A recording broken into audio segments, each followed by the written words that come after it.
오신 교회 여러분들과 함께 하시기를 주의 이름으로 축원드립니다. 아멘. 예전에 지역 목회자들과 함께 제주 기독교 유적지 순례를 다녀온 적이 있었습니다. 그때 인상적인 곳 가운데 하나가 서귀포에 있는 방주교회라는 곳입니다. 이 교회는 2009년에 일본인 건축가 이타미 준이라는 건축가의 설계로 지어졌고요. 물 위에 떠 있는 형태로 물, 빛, 나무를 소재로 해서 건축한 곳입니다. 이 방주교회를 보면요, 교회 건물 사방에 이 수공간이 넓게 되어 있습니다.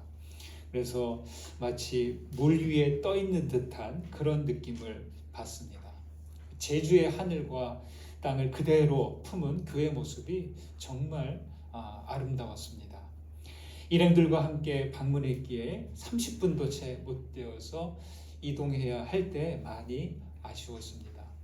이 방주 교회에서 더 오래 머물면서 기도와 묵상을 하면 좋겠다 이런 생각을 했지만 발걸음을 돌릴 수밖에 없었습니다. 혹시 제주도에 가신다면 한번 방문해 보실 것을 추천해 드립니다. 이 방주교회를 방문했을 때 한 가지 부러운 것이 있었어요. 뭐냐면 교회 건축보다 교회가 위치한 곳이 부러웠어요. 또 교회를 둘러싼 수공간에 담긴 하늘과 자연이 정말 부러웠습니다. 교회가 참 아름답게 보이는데요. 그것은 교회 자체의 아름다움도 있겠지만 그보다 자연을 품고 있었기 때문이었습니다. 이렇게 폐쇄되고 단절된 건축이 아니라 그 하늘과 땅과 그 주변의 자연 경치를 그대로 끌어안은 설계였습니다. 노아의 방주는 세상이 홍수 심판을 받을 때 닫힌 공간이었지만 방주교회는 닫혀있지 않고 열린 교회를 지향하려고 합니다. 5월이 되어서 우리 교회 주변 논에는 논물이 채워졌고 한 주 전에는 모내기가 마쳐졌습니다. 지난주에 저는 이 물이 채워진 논을 보고 있으면 마치 물 위에 떠 있는 것 같은 그런 착각이 든다 이렇게 말씀을 드렸었습니다. 요즘 저는 아침과 저녁에 이 물된 논을 우두커니 바라보곤 합니다. 새벽 기도를 마치고 나오다가 뒷문을 열고 나가서 저쪽 마을 쪽을 이렇게 보고 있으면 이 아침 햇살이 수면에 이렇게 비치는데요. 그 모습이 얼마나 맑고 투명한지 모릅니다. 그런데 그 물에는요, 마을 뒷산이 비치고 마을 집들이 있고 하늘까지 담고 있는데 그 풍경이 정말 평화롭게 보였습니다. 이뿐이 아닙니다. 해질 무렵은 더 아름다운 거예요. 태양이 저쪽 강제동 사거리 쪽으로 이렇게 기울 때면 교회 주변이 온통 황금빛으로 물이 듭니다.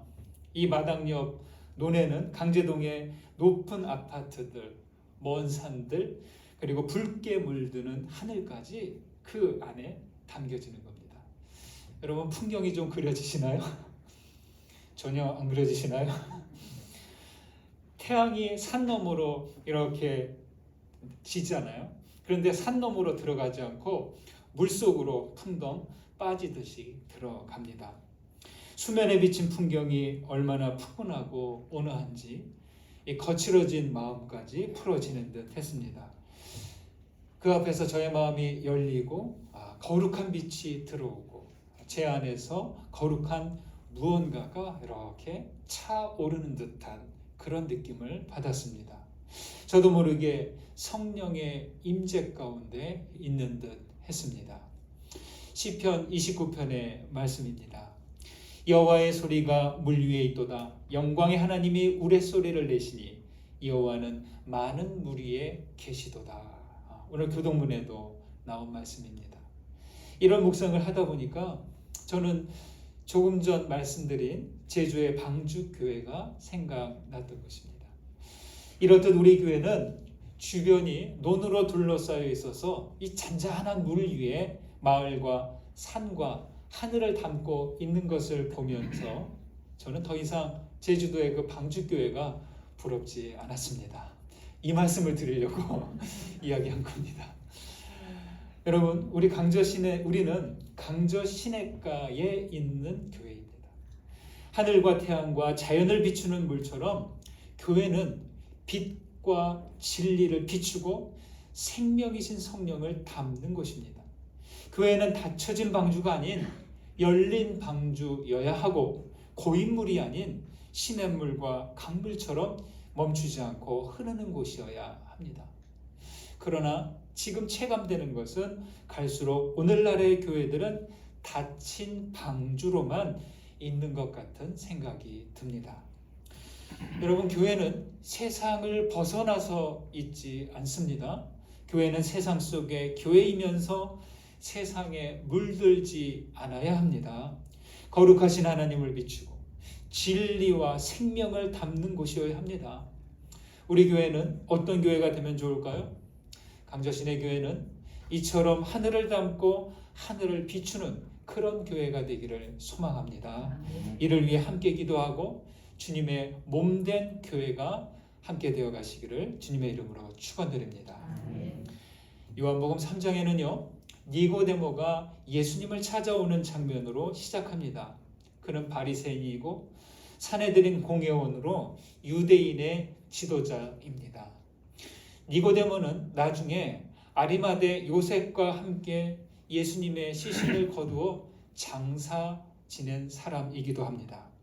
니고데모는 지식인으로 출세한 사람이고 지금으로 보면 시의회 의원, 국회의 국회의원으로 해당한다, 이렇게 볼 수 있습니다.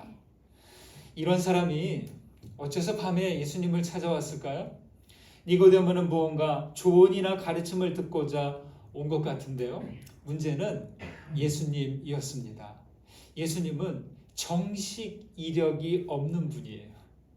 그리고 당시 유대교 지도자들, 바리새인들에게 미움을 받고 있었기에 니고데모는 사람의 이목이 부담스러웠던 것입니다. 니고데모는 예수를 랍비로 부르고 하나님께 보냄받은 선생님을 인정합니다. 주변 시선이 부담스러웠지만 아직은 조심해야 했기에 이렇게라도 예수님을 찾아왔습니다. 그는 겸손하고 신중한 사람인 것을 알 수 있습니다. 그런데 니고데모가 예수님을 찾아온 이유가 무엇일까요? 그것도 밤에요. 말씀에는 니고데모가 찾아온 이유가 나와 있지 않습니다. 예수님도 왜 왔냐? 이렇게 물으시는 게 없습니다.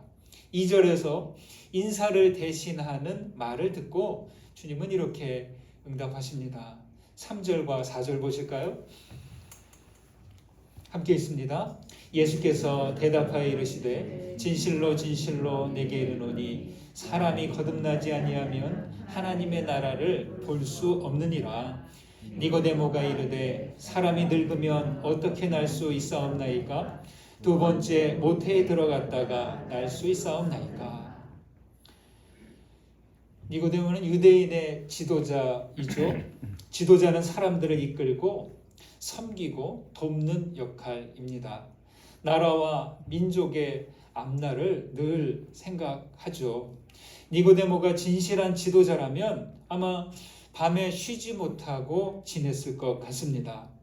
이 만남은 찾아온 사람이 먼저 묻는 대화가 아니라 방문을 받은 이가 먼저 대답하는 대화입니다. 그런 그에게 예수님은 거듭나는 것, 그리고 하나님의 나라에 대해서 이야기합니다. 그리고 끝에 15절에서는 영생에 대한 말씀을 하십니다. 니고데모는 자기 안에 있는 의문을 명확하게 밖으로 드러내지 못한 것 같습니다. 그런 의구심과 고민을 갖고 왔을 때 예수님은 그의 의문, 고민을 밖으로 꺼내 주신 것이죠. 하나님의 나라와 영생에 대해서 말로 명확하게 표현할 수 있을까요? 엄밀히 말해 영생과 하나님의 나라는 그렇게 간단하게 말하기가 어렵습니다. 요한복음 3장에는 이렇게 영생과 하나님 나라에 대한 물음을 놓고 읽어야 하겠습니다. 예수님은 진심으로 말씀하시고자 진실로 진실로 이 말씀을 반복해서 말씀합니다. 주님은 거듭나지 않으면 하나님의 나라를 볼 수 없다 이렇게 말씀합니다. 이 말에 니고데모가 되묻습니다. 아니 어떻게 나이 든 사람이 다시 날 수 있겠느냐. 두 번째로 모태에 들어갔다 날 수 있느냐고 묻죠. 니고데모는요 문자적으로 거듭나다를 이해하고 있습니다. 이 거듭이라는 말은 헬라어로 아노텐이라고 하는데 그 의미가 위에서 위로부터라는 뜻이 있습니다. 우리 성경에는 거듭나다 이렇게 번역됐는데 저는 거듭나다보다 위에서 나다 이 표현이 더 의미를 잘 전달하지 않나 그렇게 생각합니다. 여러분 사람은요 영적인 존재예요. 위에서 난 존재입니다. 사실 생명은 하나님께서 창조하셨기에 모든 생명은 시작부터 위에서 난 거죠. 그런데 우리 사람이 태어나 이 땅에서 살다 보니까 땅에 붙어 살다 보니까 위에서 난 존재임을 잊고 사는 거죠. 요한사도는 요한일서 2장에서 세상의 것들을 사랑하지 말라라고 하면서 이렇게 말합니다. 세상에 있는 모든 것이 육신의 정욕과 안목의 정욕과 이생의 자랑이니 다 아버지께로부터 온 것이 아니요 세상으로부터 온 것이라. 이 세상도 그 정욕도 지나가되 오직 하나님의 뜻을 행하는 자는 영원히 거하느니라 이렇게 말했습니다. 세상의 정욕과 자랑을 따라가다 보니까 위에서 난 사람이라는 것을 망각하는 것입니다. 예수님을 만나기 전에 우리는 땅의 일에 매여서 평면적인 일상을 살았습니다. 그러나 예수님을 만나고 난 이후에는 내가 위에서 난 사람임을 알고 예수와 함께 영적인 사람, 입체적인 삶을 살게 되었습니다. 그러면 신앙이 있고 없고의 차이는 평면적인 삶이냐, 입체적인 삶이냐 이것을 결정하게 됩니다. 여러분 이것이 바로 신앙의 삶이 됩니다.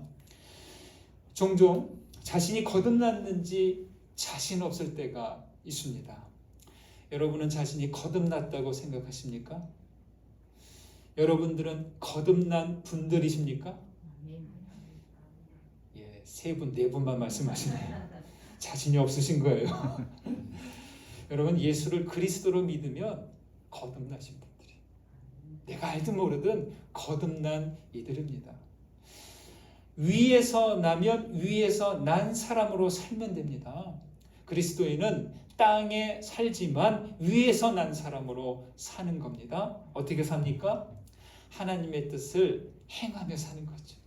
하나님의 말씀을 붙들고 사는 거죠. 이것이 바로 위에서 난 사람들의 일상이 됩니다. 위에서 나다라고 하는데 이 위는 어디를 말하는 것일까요? 오늘 말씀 5절 말씀을 다시 한번 보겠습니다. 5절 읽습니다. 예수께서 대답하시되 진실로 진실로 내게 이르노니 사람이 물과 성령으로 나지 아니하면 하나님의 나라에 들어갈 수 없느니라. 여러분 위에서 아노테는 물과 성령입니다. 육이 아닌 영으로 나는 것을 말합니다. 3절에서 예수님은 하나님의 나라를 볼 수 없다라고 했는데 여기 5절에서는 하나님의 나라에 들어갈 수 없다라고 합니다. 하나님의 나라에 들어가려면 먼저 그 하나님 나라를 봐야죠. 하나님의 나라를 바라보지 않고 나아갈 수 없습니다. 하나님의 나라는 뭐냐? 하나님의 나라는 위에서 새로 나야 볼 수 있고 물과 성령으로 나야 들어갈 수 있습니다. 여기 나다, 태어나다 이것이 중요합니다. 여러분 믿는다는 것은요 새롭게 나는 거예요. 위에서 나는 거예요. 물과 성령으로 나야 그 나라를 보고 그 나라를 들어가는 겁니다. 여러분은 하나님의 나라를 보고 있습니까? 하나님의 나라에 들어왔습니까? 아직인가요? 우리나라는 40세 이상 국민들에게 정기 건강검진을 받게 합니다. 2년마다 건강검진을 받으시죠. 혈액검사, 소변검사, 내시경검사, 엑스레이, CT 이런저런 촬영을 하면서 우리의 몸 상태를 겉에서 또 안에서 아주 세밀하게 검사를 하죠. 그래서 이상이 있으면 치료를 하고 몸 상태를 살피는데요. 건강 유지를 위해서 식사는 이렇게 해라, 운동을 어떻게 해라, 잠은 어떻게 자야 된다. 그리고 조금 이상이 있는 것은 더 정밀 검사를 하자. 이런 지시를 받고요. 그런 치료와 회복을 위해서 안내하고 지시하는 그 의료진을 그대로 따라서 우리는 순종합니다. 여러분, 신앙의 삶도 이런 거예요. 예. 복음으로 나를 살피고 생명이신 그리스도를 따라가는 거예요. 그렇죠? 우리는 건강검진을 통해서 나의 이 신체의 건강을 살피고 유지하는데, 그렇다면 복음으로 나의 영적인 건강검진을 하고 또 그 말씀을 따라서 살아가는 거죠. 진리의 말씀으로 하나님의 나라를 보고 삼위 하나님을 따라 그 나라로 들어가는 겁니다. 우리는 복음으로 하나님의 나라를 본 사람들이에요. 내가 주인임을 깨달았다면, 그리스도를 믿음으로 구원의 자녀가 되었다면, 영생을 소망한다면 하나님의 나라를 본 것이죠.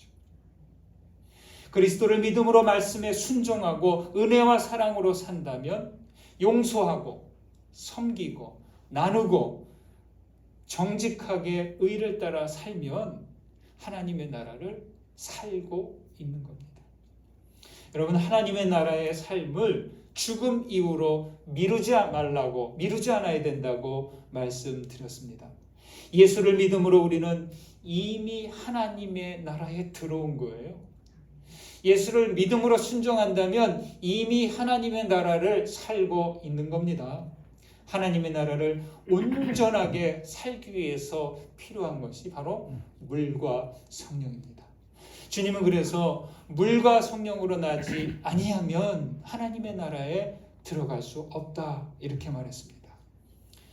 여러분, 성령에 대해서는 많이 듣고 조금은 이해하겠는데 이 물에 대한 것은 정확하게 이해하기 어렵습니다.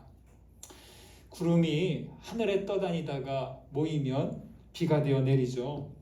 그래서 물은 어디에든 있고 어디든 스며들지 않는 곳이 없습니다. 공중에도 있고 땅 위에도 있고 땅 속에도 있습니다. 살아있는 모든 생명들 안에는 이 물이 있어요. 이 지구상에서 물을 빼면 지구는 정말 생명이 살 수 없는 곳이 됩니다. 물은 고정되어 있지 않습니다. 계속 순환하고 움직입니다. 그래서 어느 시인은 물은 신의 생명이다, 이렇게 표현하기도 했습니다. 물에는요, 생명력이 있습니다. 저는 이 물을 통해서 신적인 생명이 흘러가는 거라고 그렇게 여겨집니다. 이 물을 통해서 우리 안에 하나님의 보이지 않는, 우리가 감각할 수 없는 하나님의 생명력이 우리 안으로 들어오는 것이죠. 정말 신기하고 놀랍습니다. 비가 내리면 땅이 살아납니다. 강물이 흐르는 곳은 땅이 비옥해지고 물이 스며들면서 동물과 식물은 생기를 띱니다. 물은 형태도 없고 머물지도 않고 계속 순환하면서 생명을 생명답게 살게 합니다. 여러분, 하나님의 말씀은, 진리의 말씀은 물과 같습니다. 이 말씀을 들으려고 하는 거예요. 말씀은 어디에든 있고 어디든 스며듭니다. 끝나지 않고 영원히 움직입니다. 창조 때부터 함께하던 이 말씀이 각 사람에게 빛으로 비추었다고 요한복음 1장에서 말합니다. 요한복음 1장에서는 말씀이 육신이 되어서 우리 가운데 거하신다고 합니다. 그분이 누구예요? 바로 예수 그리스도시죠. 예수님은 몸으로 오신 하나님의 말씀입니다.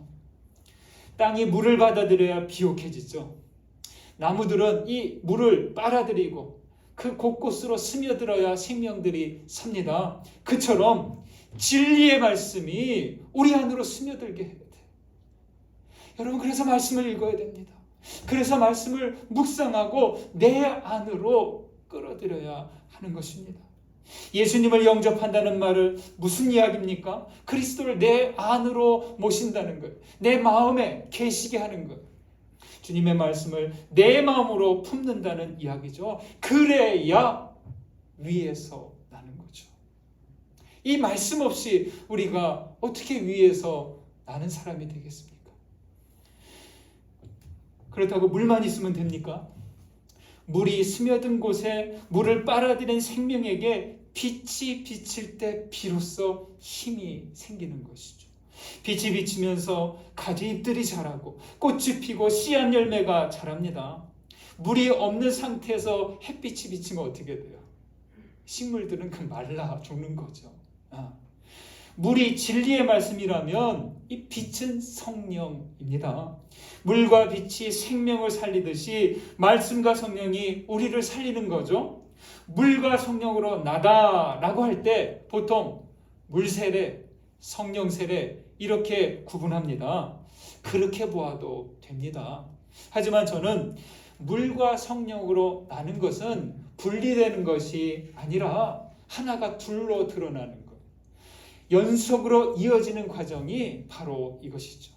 물과 성령으로 계속 나는 과정이 되어야 하는 것이죠. 한 가지 더 말씀을 드리면요, 여러분, 성령님은 농부처럼 움직이십니다. 우리 밥상에 오르는 모든 열매들, 곡식들, 채소들은 농부의 수고와 농부의 손길을 통해서 얻어진 것들입니다.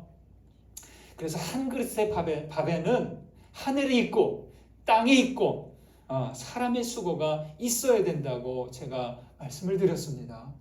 그렇듯이 우리가 위에서 나는 사람, 물과 성령으로 나기 위해서도 이런 하늘과 땅과 성령님의 그 손길을 통해서 있어야 하는 것이죠. 진리의 말씀이 물처럼 내려서 내 안으로 스며듭니다. 여기에 성령의 빛이 비칩니다. 그리고 성령은 농부의 손길처럼 우리를 돌보십니다. 여러분, 그래서 성령의 임재, 하나님의 현존이 중요한 이유가 여기에 있습니다. 여러분, 따라서 우리는 말씀이 마르지 않도록 계속해서 이 말씀을 내 안으로 스며들게 해야 합니다. 성령께서 우리 마음을 비추시도록 성령의 임재 속에 거해야 되는 겁니다. 그리고 농부이신 하나님께 온전히 나를 내어 맡기는 겁니다. 우리는 이렇게 위에서 나고 물과 성령으로 나게 됩니다. 6절에서 8절 말씀을 다시 한번 보실까요? 6절부터 8절 읽습니다. 육으로 난 것은 육이요 영으로 난 것은 영이니 내가 내게 거듭나야 하겠다는 말을 놀랍게 여기지 말라. 바람이 임의로 불매 내가 그 소리는 들어도 어디서 와서 어디로 가는지 알지 못하나니 성령으로 난 사람도 다 그러하니라. 아멘. 육으로 난 것은 육이고 영으로 난 것은 영이래요. 마치 우리가 부모님의 유전 형질을 따라 태어나듯이 우리가 어느 쪽을 따르느냐에 따라 내 삶의 방향, 내 존재의 형질이 정해지게 됩니다. 앞에서 우리는 본래 위에서 난 존재라고 말씀드렸습니다. 그러나 땅의 욕망과 죄에 이끌리면서 유전 형질이 바뀌고 마는 거죠. 육으로 나다는 육의 본능과 욕망을 따르는 것이고 영으로 나다는 영의 본능을 따라가는 것을 말합니다. 여러분, 신앙으로 사는 일 잘 되십니까? 믿음으로 사는 일 어떻게 잘 되세요? 잘 안 됩니다. 간단하지 않고 어렵습니다. 우리 삶이 어렵고 고민스러운 것은요, 마음이 몸 안에 있기 때문이래요. 몸보다 마음이 더 크잖아요. 여러분, 어떻게 생각하세요? 마음이 더 영역이 넓은 것 같아요? 몸의 영역이 더 넓은 것 같아요?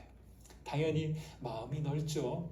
그런데 우리 안에 믿음이 들어가면 이게 더 마음은 더 커지는 거예요. 내 영이 더 확장이 되는 거예요. 이 상태에서 몸속에 거하니까 얼마나 힘듭니까? 이게 반대가 돼야 돼요. 몸이 마음속에, 몸이 영 안에서 거주해야지 반대가 되면 힘들고 어렵게 되는 거죠. 코끼리를 집 안에서 키울 수 있을까요? 여러분 생각해 보세요. 코끼리를 안에서 키우려면 집이 얼마나 커야 될까요? 코끼리는 집 안에서 키우지 못합니다. 드넓은 들판에서 자라야 하듯이 우리 영은 무한한 하나님의 품 안에서 지내야 될 겁니다. 그래야 힘들지 않고 자유롭게 사는 겁니다. 여러분 어떻게 해야 마음이 몸 안에 살지 않고 몸이 마음 안에 살 수 있을까요?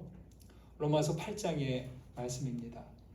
너희가 육신대로 살면 반드시 죽을 것이로되 영으로서 몸의 행실을 죽이면 살리니 무릇 하나님의 영으로 인도함을 받은 사람은 곧 하나님의 아들이라.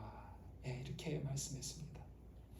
영으로서 몸의 행실을 죽이면 살리라 라고 하는데요, 여기서 죽이다는 생명을 빼앗는다, 소멸케 한다 이런 뜻이 아니라 부정하고 거부한다는 것.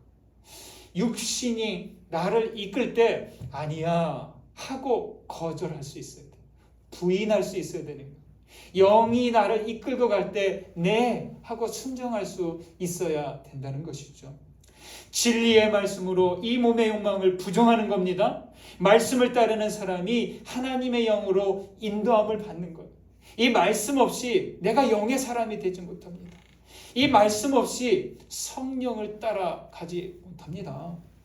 말씀을 따르고 하나님의 영으로 인도함을 받는 사람, 그 사람이 하나님의 자녀들인 것이죠. 물이 채워진 곳에 하늘과 빛이 담겨지듯이 진리의 말씀이 있는 곳에 성령께서 거룩한 빛으로 함께 합니다. 여러분, 우리는 땅 위에 살고 있지만 위에서 난 사람들입니다. 물과 성령으로 난 사람이 되십시오. 하나님의 영으로 인도함을 받고 진리의 말씀과 거룩한 빛을 담는 우리 강조신의 교회 되시기를 주의 이름으로 축원드립니다. 아멘. 받은 은혜 생각하면서 거듭의 기도 드리시겠습니다. 오늘 말씀 가운데 울림이 되고 또 깨달음이 되고 알아차린 것이 있다면 붙드시고 하나님께 기도하시기 바랍니다. 함께 기도합니다.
하나님, 하늘을 비추고 진리와 생명을 담아야 하지만 오늘날 교회들은 하늘보다 땅의 일들만을 비추고 있는 것 같아 부끄럽고 안타깝습니다.